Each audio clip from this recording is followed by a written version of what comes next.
सुबह का समय था। करीब 5 बज रहे होंगे। रेयांश बस स्टॉप पर अपनी बस का इंतजार कर रहा था। वो दूसरे शहर जा रहा था। अक्सर वो ट्रेन से जाया करता था, पर उस दिन ना जाने क्यों ट्रेन कैंसिल हो गई थी। बस उस दिन अपने समय से आधे घंटे लेट पहुंची। सुबह की ठंडी हवा चल रही थी और रेयांश को यह हवा काफ़ी अच्छी लग रही थी। कुछ देर में बस आई। रेयांश बस में चढ़ा और खिड़की वाली सीट पर जाके बैठ गया। करीब आधे घंटे बाद किसी ने उसे आवाज़ दी, excuse me. Hello, hello. Reyansh ने आंखें खोली और देखा एक लड़की उसे आवाज़ दे रही है। बैग हटाओगे? लड़की ने कहा। रेयांश ने बैग हटाया और वो लड़की उसके बगल में ही बैठ गई। कुछ वक्त बाद रेयांश ने, आपका नाम क्यों जानना है? लड़की ने थोड़े गुस्से से कहा। रेयांश उदास हो गया क्योंकि पहली बार किसी लड़की ने उससे ऐसे बात करी थी। वो फिर खिड़की के बाहर का नज़ारा देखने लगा। 10-15 मिनट बाद लड़की ने खुद कहा, श्रुति, श्रुति नाम है मेरा। दरअसल मैं पहली बार अकेले जा रही हूँ, इसलिए थोड़ा सा डर लग रहा है। अच्छा।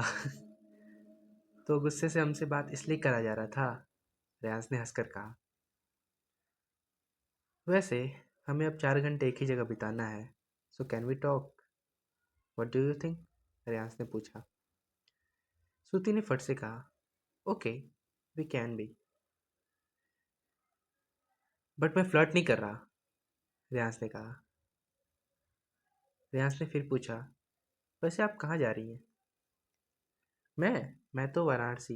और आप? श्रुति ने कहा। मैं तो प्रयागराज। मेरे कजन की शादी है, वही अटेंड करने जा रही हूँ, जवाब में रेयांश ने कहा था। बातें यूं ही शुरू हुई। वक्त न जाने कैसे खत्म हो गया। दो अजनबी कब कब करीब आ गए पता ही नहीं चला। अब लखनऊ से निकलने वाली बस दो दिलों को अपनी मंजिलों पर पहुंचाने वाली है। किस्मत चाहे कुछ भी हो, जो भी लकीरों में लिखा हो, मिलना सबको है, किसी न किसी से, आज नहीं तो कल।